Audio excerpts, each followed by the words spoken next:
Men and lust, lust and men. Why has lust always stood like the giant no man wants to face and defeat?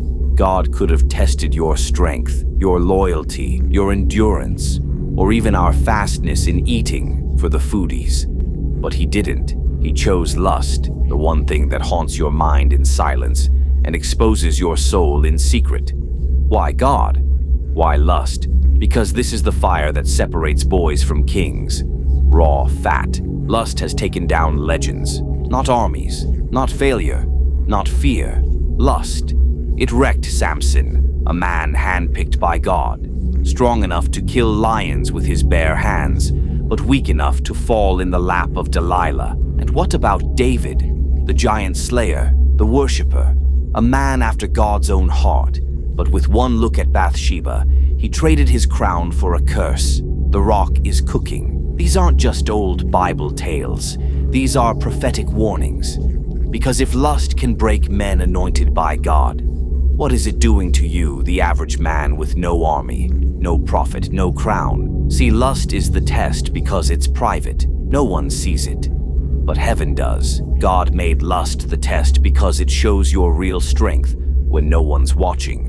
Not the version of you in the gym, not the version on Instagram, but the man alone with his thoughts at 2 a.m. RAWFAT. If you can't govern your private life, you'll never hold power in public.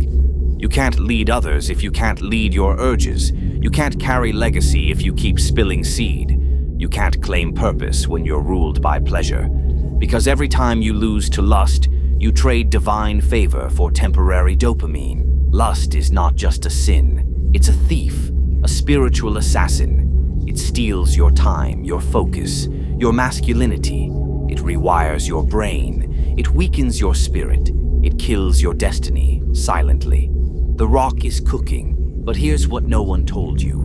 Lust isn't sent to destroy you. It's sent to refine you. The man who conquers lust becomes unshakable. He doesn't just gain self-control, he gains divine power. He becomes a vessel heaven can trust.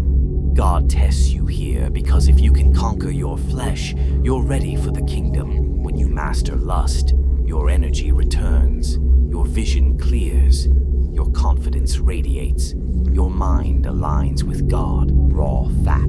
That's why the enemy attacks you here, because he knows if you ever beat lust, you become dangerous. So, brother, this is your test. Not to be perfect, but to rise, to resist, to walk as the man God designed you to be. Not a slave to lust, but a king over your flesh. If you have gotten any value from this video, don't forget to show some love by liking and subscribing to the channel to join the Heroes Movement, where every man breaks free from mediocrity with unshakable strength to become legendary. The rock is still cooking.